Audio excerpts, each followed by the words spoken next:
Jak se si s tím jede? Vypni si stabí, jo, to nemůže. Nemůžu, no, ale já jsem nadšený úplně. Hala, tady pojedeš za chvíli doleva. Ještě jeď, rovně. Takového báječného Mitfárok se nadšenej, vole. Tady doleva a si to dolů. Tady už? No, tady jsou stopy, ne? Já jsem tady tudy jel před chvílí. Pozor. Pozor.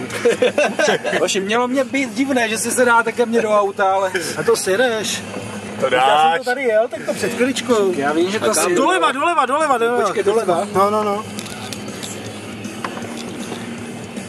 A tamhle má jeď a tady vyjedeš doleva nahoru. Tady přesně hrb, ale tady. Ale musíš si jako najet.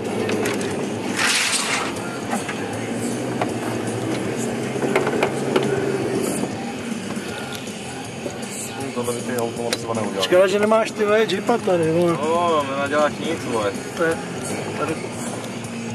No a tadyhle více drž u toho levýho kraje. Co tam je ten schod, ty nemáš zámky asi žádný, Nemám. A máš zase nový gumy, takže to by jako...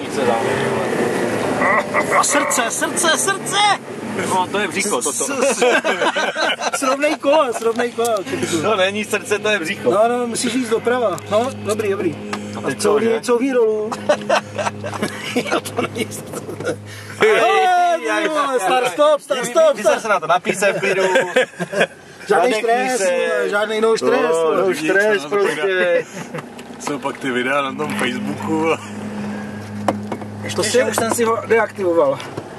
Ne, dolů musíš, to jsem si... Dívej, už aj Ježor z toho vyjel. Ty vole, je to tam rostlo.